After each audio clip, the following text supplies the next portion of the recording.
India, the land that we call our own. Filled with youth who have opinions. And it is time that we started listening to them. Welcome to India at 75. Let us meet our speakers today, shall we?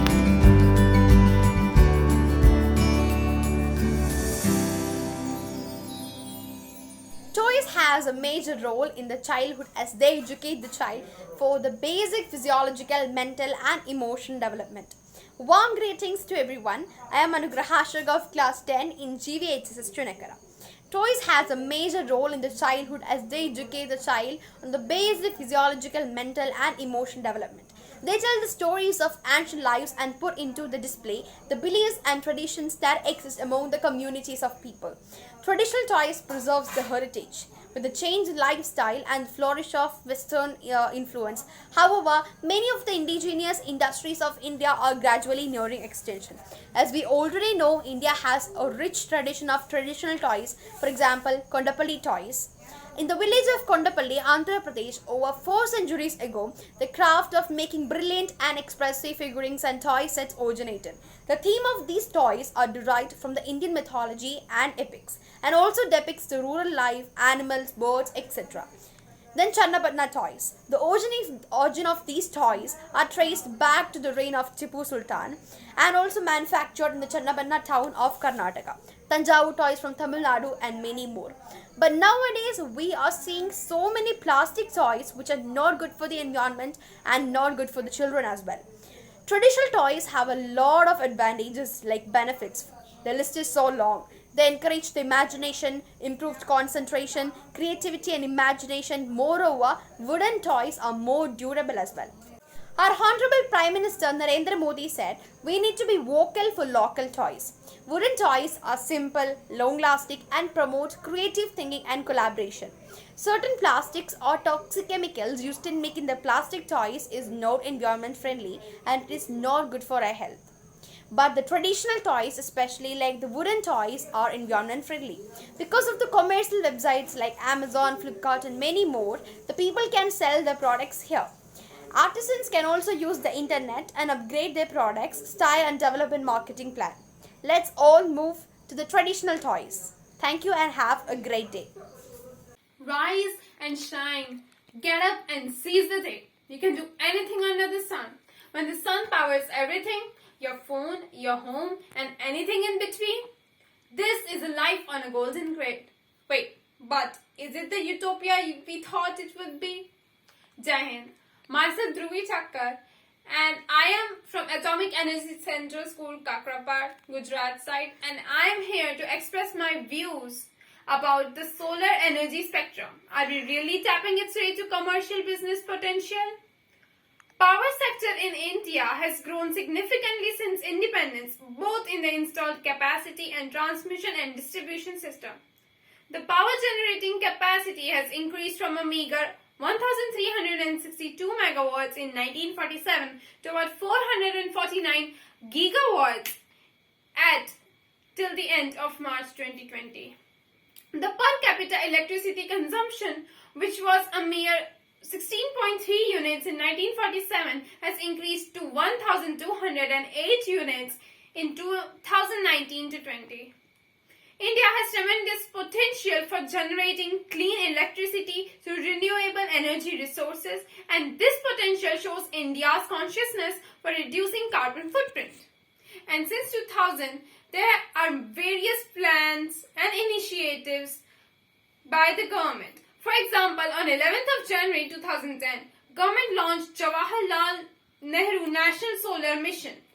Some of the other initiatives are Electricity Act of 2003, National Electricity Policy of 2005, Tariff Policy of 2006, National Action Plan on Climate Change 2008 and Semiconductor Policy 2007, etc.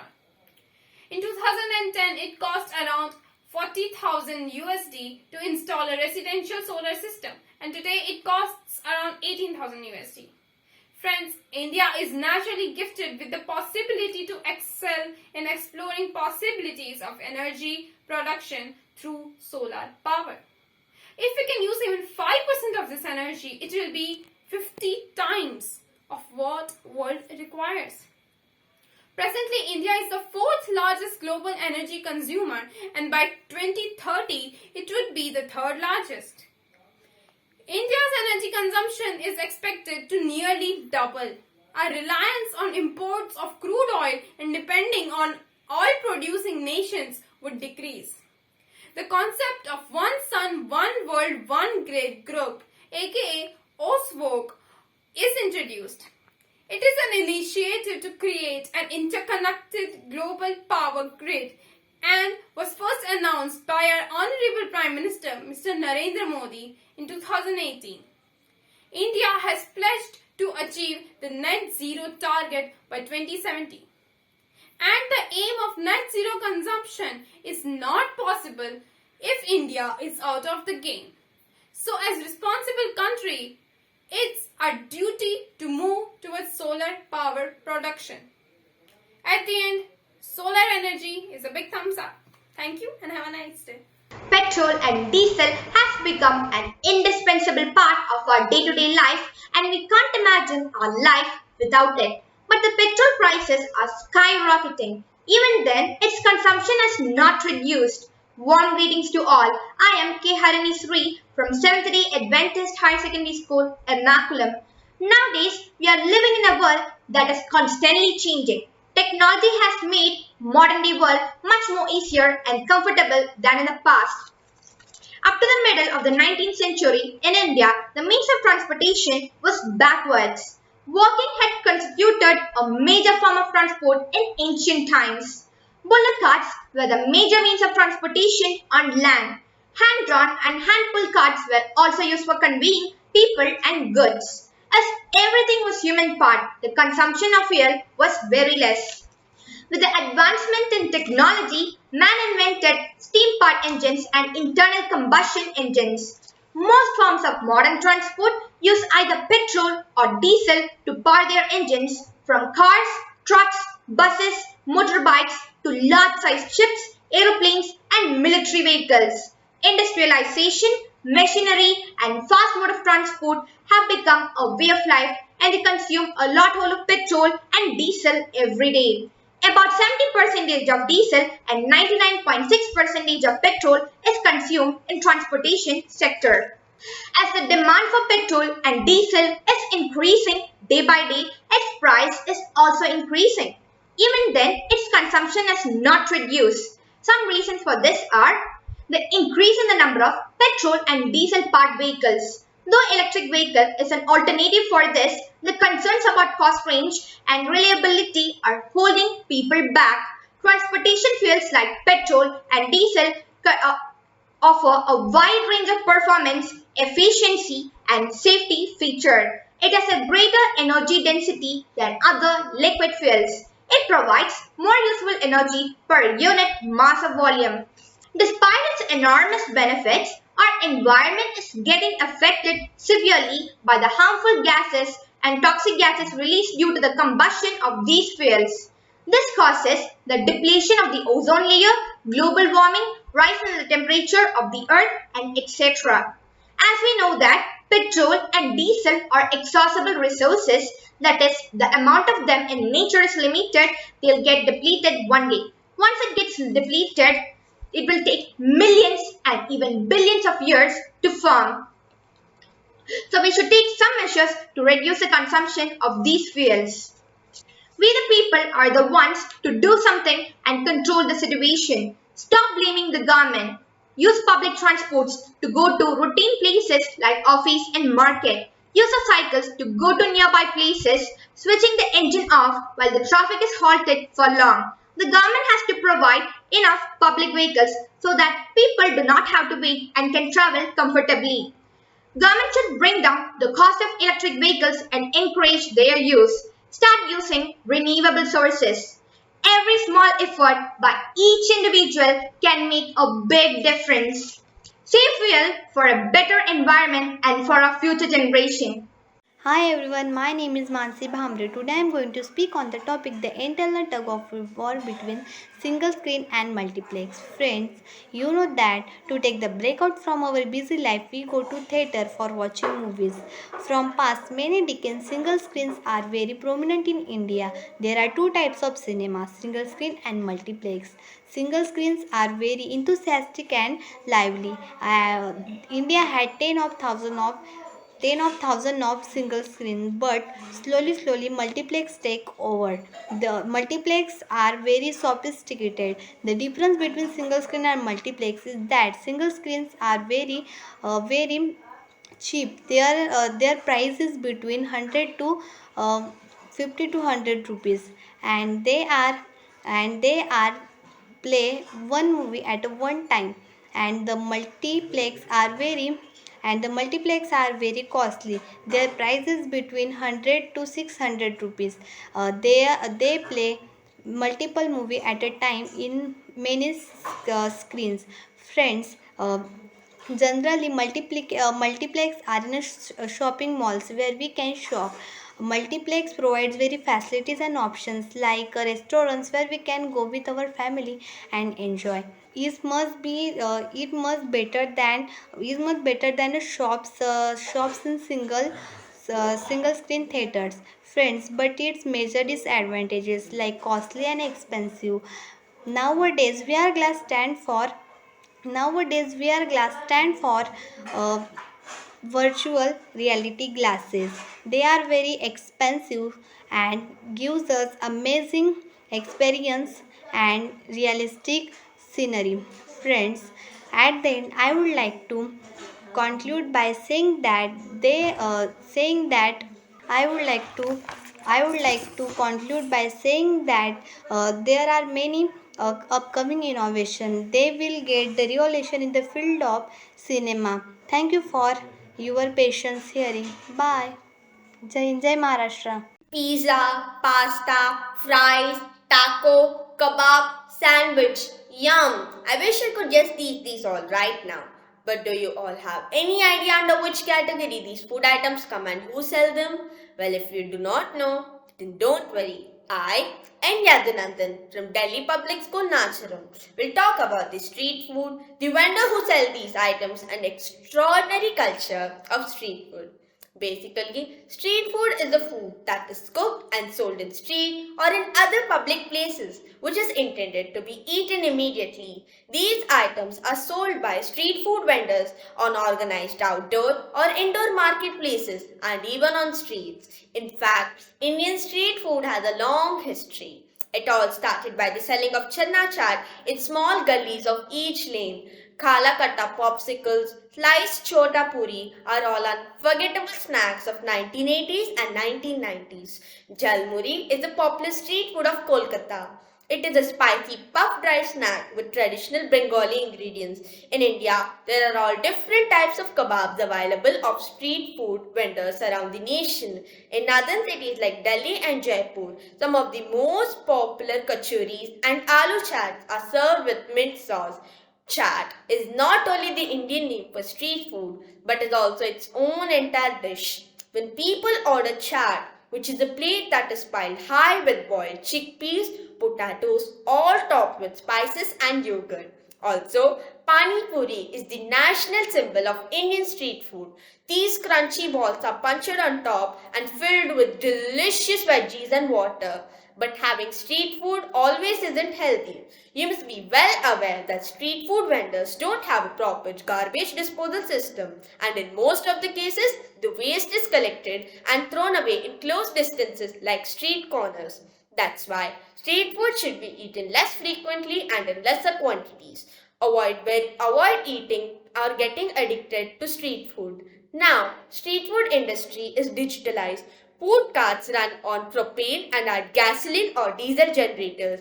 Each MRV 100 is equipped with cloud technology and sensors strategically which collect data about vehicles' condition, location and fuel status.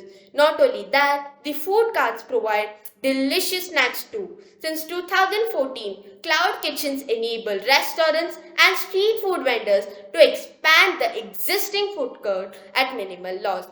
Best examples are Swiggy and Zomato, which eliminate large costs and serve great cooking food in the form of home delivery.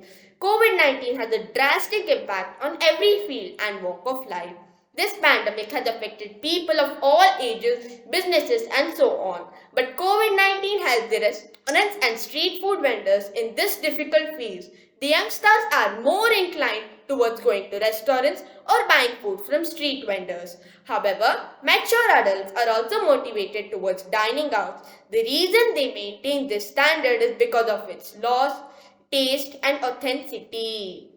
Can newer, glitzier trains and better services draw people away from flights? To answer that, we must first look at why people opt to travel by planes. It's mostly due to the time it saves and the comfort it provides. And that's exactly why people choose to take a flight despite knowing the fact that it contributes to over 3% of the global CO2 emissions. Well, even if we stop sending planes into the air tomorrow, there's already enough emissions in the atmosphere to impact the climate for at least a century from now. And that clearly tells us why we must stop soon. And yes, there are many who've already taken this up seriously. The flight shame and no flying movements were started in a positive notion of reducing the effect of aviation on our climate. On the other hand, there's a set of people who, though concerned about climate change, turn hypocrites to catch the same flight that's causing all the trouble. And that's basically because they don't have a choice. They don't have an alternative. But what if they had a choice? And what if there was another path that would make them feel accountable for their carbon footprint? Well, in that case, they'd surely give up flying. So what we need is a faster and more comfortable alternative to flying. And trains are the next in line. Well, trains these days totally solve the comfortability issue. We have inflatable cushions, dining equipment, and extremely elegant trains already in running. On the contrary, while planes have an average speed of about 900 kilometers an hour, it seemed impossible to match that speed by any other means of transport a few years ago. Even trains would run at just about 50 kilometers an hour. But times have changed, and so have we evolved. Japan's latest magnetic levitation technology can now zoom through with a speed of about 600 kilometers an hour. Well, it won't be long before we have trains overtaking the planes. Not only are they going to be more fast, comfortable and safe, they'll also make travel very accessible.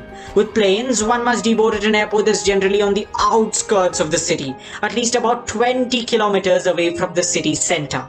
But with trains, stations are always at the heart of the city, making it even more convenient. When trains could soon offer so much more than airplanes, why would people still stick to aviation? Why leave behind a carbon-loaded pit hole when you can make the planet a better place?